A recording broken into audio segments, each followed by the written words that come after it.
नमस्कार दोस्तों, हम लोग इस वीडियो में बात करेंगे सेक्टरल फंड्स के बारे में कि सेक्टरल फंड्स आखिर में होते क्या हैं, इनमें क्यों निवेश आप लोगों को करना चाहिए और किनको निवेश नहीं करना चाहिए।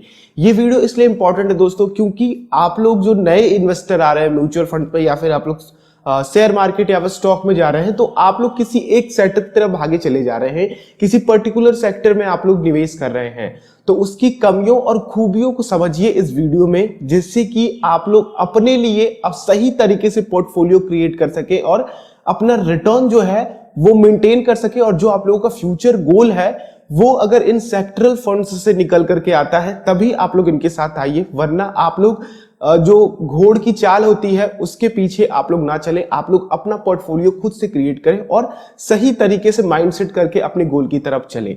तो चलिए इस वीडियो में हम लोग इसी तरह की कुछ बातें करेंगे जिससे आप लोगों की जो नॉलेज है थोड़ी सी और बढ़ेगी म्यूचुअल फंड में या फिर शेयर मार्केट में। लेकिन दोस्तों उससे पहले मैं आप लोगों से एक बात शेयर करना चाहता हूं। यहाँ पे हम लोगों ने पार्टिसिपेट किया था, जैसा कि आप सभी को पता है, जो हमारे रेगुलर व्यूअर हैं, grow fair play award season 1 में। तो यहाँ पे मैंने आप लोगों के लिए 2 चीजें और दिखाई थी जो कि grow fair play award season 1 की तरफ से हमें दिया गया था। अब ये दूसरा अवार्ड है जो कि आप लोग कह सकते हैं ये प्राइज है जो कि इसमें मिली है हमें। ये Redmi Y2 16MP AI selfie camera ये हमें गिफ्ट में मिला है इनकी तरफ से, क्योंकि दोस्तों हम लोग इनके फाइनलिस्ट में सेलेक्ट हुए हैं। और यहाँ पे इनकी तरफ से 2 और गिफ्ट्स मिले हैं, सील्ड और फ्रेम्ड, जिसमें आप लोगों के जेन्युइन क्रिएटर होने का दावा किया गया है ग्रो की तरफ से। अब दोस्तों ये चीजें हैं क्या और ये चीजें मुझे मिली क्यों है, अब आप लोग भी ये चीजें कर सकते हैं। अगर आप लोग कंटेंट क्रिएटर है, कहीं पे भी किसी को भी इन्वेस्टमेंट सिखा रहे हैं, अगर वो चीजें आप लोगों की इंटरनेट पे हैं तो आप लोग इसमें पार्ट ले सकते हैं। क्योंकि दोस्तों ग्रो फेयर प्ले अवार्ड का सीजन 2 स्टार्ट हो गया है। मैं नीचे वीडियो के डिस्क्रिप्शन में उसके लिंक डाल दूंगा, वहां पे जाकर के आप लोग इसमें पार्टिसिपेट कर लीजिएगा। अब यहाँ पे आप लोगों के लिए पार्टिसिपेशन जरूरी क्यों है, क्योंकि दोस्तों अगर आप लोग किसी को सिखा रहे भैया इन्वेस्टमेंट, तो आप लोगों के व्यूवर्स को, आप लोगों के जो भी सब्सक्राइबर है उनको पता होना चाहिए कि हमारा जो कंटेंट क्रिएटर है वो कौन से पोजीशन पे है, क्या कर रहा है, क्या हमें जो वो सिखा बता रहा है वो हमारे लिए सही है या फिर गलत है। तो दोस्तों आप लोगों का channel the Indian fever finalist में शामिल हुआ है। 2-3 और यहाँ पे विनर हैं जो कि इसमें सेलेक्ट करे गए हैं और जिनके पास ये फोन गया होगा, तो उन्हीं विनर्स में आप लोगों का भी चैनल है। तो आप सभी का बहुत बहुत धन्यवाद प्यार और सपोर्ट बनाए रखने के लिए। इसी तरह बनाए रहिए, हम लोग इस तरह आगे बढ़ते रहेंगे। अब हम लोग बात करते हैं अपने टॉपिक पे। इस चीज को बात करने के लिए मैं आप लोगों से माफी मांगना चाहता हूं। ये चीजें बताना इसलिए जरूरी है दोस्तों क्योंकि आप लोग भी मोटिवेट हो, अगर आप लोग भी ऐसा कुछ करते हैं तो अपने लिए कुछ यहाँ पे पार्ट करके निकाल सके। तो सबसे पहले दोस्तों आप लोगों को जानना ये चाहिए कि सेक्टरल फंड्स होते क्या है आखिर में। सेक्टरल फंड्स की बात करें दोस्तों तो ये पर्टिकुलर किसी एक सेक्टर में निवेश करने वाले फंड्स होते हैं। पर्टिकुलर किसी एक सेक्टर में आप लोगों का पैसा चला जाता है और वहां से आप लोगों का उसकी परफॉर्मेंस पे रिटर्न निकल करके आता है। जैसे कि यहाँ पे अगर मैं आप लोगों को इंडिया में समझाना चाहूँ, काफी सरल लैंग्वेज में आप लोगों को मैं समझाऊंगा ये सारी चीजें। तो यहाँ पे इंडिया में सेक्टरल फंड्स जैसे कि आईटी हो गए, एफएमसीजी हो गए, आप लोगों की टेक्नोलॉजी के जैसे कि आईटी में ही वो आते हैं, बैंकिंग सेक्टरल हो गए, ईटीएफ सेक्टर्स हो गए, ईटीएफ बैंकिंग सेक्टर हो गए, ये तरह तरह के अलग अलग सेक्टर्स हैं। और भी 2-3 सेक्टर हैं जो कि मेरे ध्यान में अभी नहीं आ रहे हैं। तो यहाँ पे दोस्तों आप लोगों का जो भी पर्टिकुलर पैसा होता है वो किसी एक सेक्टर में जाता है। अब इन एक सेक्टर में जाने से होता क्या है कि अगर वो सेक्टर आप लोगों का परफॉर्म कर रहा है अच्छा, और जो भी अदर सेक्टर है उनको आउट ऑफ परफॉर्म कर रहा है, आउट परफॉर्मेंस दे रहा है, तो आप लोगों का सेक्टरल इन्वेस्टमेंट तो काफी अच्छा है। लेकिन अगर आप लोगों का एक ही सेक्टर में पैसा है, अदर किसी भी सेक्टर में पैसा नहीं है, अदर कहीं भी इन्वेस्टमेंट नहीं है, अदर किसी फंड में इन्वेस्टमेंट नहीं है, तो यहां पे आप लोगों को दिक्कत हो सकती है। यहां पे आप लोग बहुत लॉस में जा सकते हैं। यहां पे काफी ज्यादा आप लोगों का रिस्क बढ़ जाता है अगर आप लोग सेक्टर फंड्स में निवेश करते हैं। अब यहां पे किनको आना चाहिए, अगर आप लोग सेक्टर फंड्स में आ रहे हैं, सेक्टरल इन्वेस्टर बनना चाहते हैं, तो आप लोगों को किस तरह की स्ट्रेटेजी अपनानी चाहिए।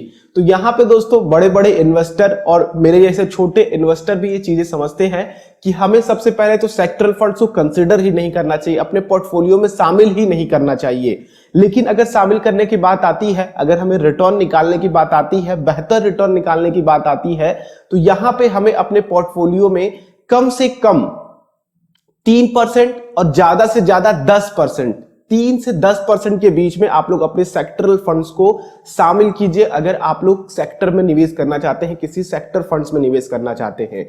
अब यहां पे लोगों को ये फंड लुभावने क्यों लगते हैं, सेक्टरल फंड लुभावने क्यों लगते हैं? जैसे कि दोस्तों आप लोगों को लगता है कि ये सेक्टर काफी अच्छा ग्रोथ करेगा, जैसे कि अभी आप लोगों की 5 लाख रुपए का टैक्स स्लैब हो गया है। अब 5 लाख रुपए तक की सालाना इनकम करते हैं आप लोग या फिर उससे कम, तो यहां पे आप लोग किसी भी तरह का टैक्स नहीं भरना है।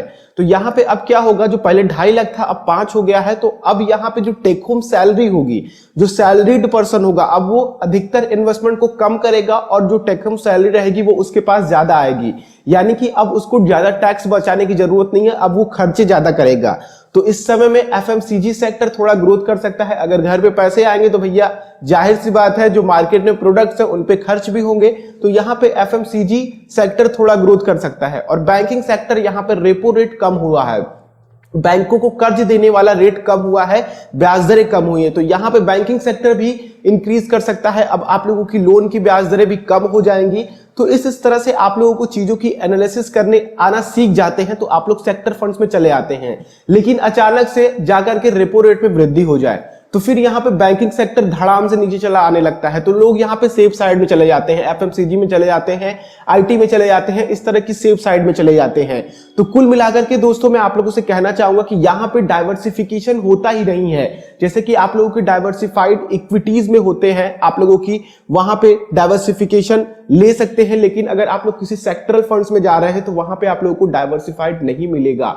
यहां पे आप लोगों का जो भी पैसा है वो काफी नेगेटिव में जा सकता है। इसलिए यहां पे कहा जा सकता है कि आप लोग अगर आ रहे हैं तो आप लोगों को एकदम ये क्लियर होना चाहिए कि जो ये सेक्टर है ये अदर सेक्टर्स को आउट ऑफ परफॉर्म करेगा और मार्केट में काफी अच्छा लेकर के जाएगा। और सेक्टरल फंड को चूज करने का एक और मकसद होता है दोस्तों कि अपना जो पोर्टफोलियो है उसमें उनको रिटर्न मेंटेन करना होता है। अब वो रिटर्न मेंटेन करने के लिए लोग 1 से 2 साल के लिए किसी एक सेक्टरल फंड्स में निवेश करते हैं, जिससे कि उन्हें लगता है कि ये सेक्टरल फंड्स, ये सेक्टर हमें फ्यूचर में ग्रोथ देगा, जिससे कि हमारे पोर्टफोलियो का रिटर्न जो हमारा फ्यूचर का गोल बना हुआ है वो कंप्लीट हो सकता है। तो मैं कहूंगा दोस्तों एट द लास्ट वर्ड कि यहां पे अगर आप लोग सेक्टरल फंड्स में आ रहे हैं तो पूरी एनालिसिस करें। अगर आप लोगों को थोड़ा सा भी शक है कि भैया ये फ्यूचर में या फिर कुछ भी हो सकता है इस सेक्टर के साथ, तो आप लोगों को वहां पे बिल्कुल इसको नकार देना चाहिए। अगर आप लोग सेक्टरल फंड्स में निवेश करना चाहते हैं, अगर आप लोग पूछें कि हमें कितने समय तक निवेश करना चाहिए यहाँ पे, तो मैं आप लोगों से कहूंगा दोस्तों कि आप लोग यहाँ पे कम से कम 2 से 3 साल का जरूर समय दें। मैं कहूंगा इसको लॉन्ग टर्म मत दे, 2 से 3 सालों को जरूर दे किसी सेक्टर को, अगर आप लोग सेक्टरल इन्वेस्टर हैं। बाकी अगर आप लोग लंबी अवधि देते हैं तो आप लोगों को चीजों और अच्छी देखने को मिलेंगी। बाकी लंबी अवधि में सेक्टरल फंड्स में मेरे ख्याल से, जो मेरा ओपिनियन है, पर्सनल ओपिनियन है, सेक्टरल फंड्स में निवेश करना लंबी अवधि के लिए सही नहीं है। क्योंकि सेक्टरल फंड्स जो होते हैं दोस्तों, कोई सेक्टर आप लोगों का किसी साल काफी अच्छा ग्रोथ करता है, किसी साल काफी डाउन में जाता है, तो आप लोगों को एक समय अवधि निश्चित करनी चाहिए और वहां पे उतने समय तक में आप लोगों को निवेश करना चाहिए। मेरे ख्याल से आप लोगों को चीजों की एनालिसिस थोड़ी बहुत समझ में आ गई होगी और कुछ ना कुछ आप लोग इस वीडियो से लेकर के गए होंगे। बाकी दोस्तों यहाँ पे चलते चलते एक बार और मैं याद दिला देना चाहता हूं कि grow fair play award season 2 का फिर से स्टार्ट हो गया है। सीजन 2 में आप लोग पार्टिसिपेट कर सकते हैं। करना चाहते हैं तो नीचे वीडियो को डिस्क्रिप्शन में वो लिंक है, आप लोग उसको एक बार जरूर चेक कर ले। वहां पे केवल आप लोगों की कंटेंट की लिंक और थोड़ी बहुत आप लोगों की डिटेल लगने वाली है। चलिए हम लोग नेक्स्ट वीडियो में मिलते हैं। अगर आप लोग चैनल पे नए हैं, इसी तरह की और वीडियोस देखना चाहते हैं, तो चैनल को सब्सक्राइब कर लें और बेल आइकन को भी क्लिक कर लें, जिससे कि आने वाली इसी तरह की वीडियोस की नोटिफिकेशन आप लोगों तक आती रहे। और दोस्तों इस वीडियो ने किसी तरह से हेल्प करी हो, लाइक करें, दूसरों के साथ शेयर करें अगर आप लोगों को लगता है कि उनकी भी ये वीडियो हेल्प कर सकता है। नेक्स्ट वीडियो में मिलते हैं हम लोग। आप लोगों का दिन शुभ हो। जय हिंद।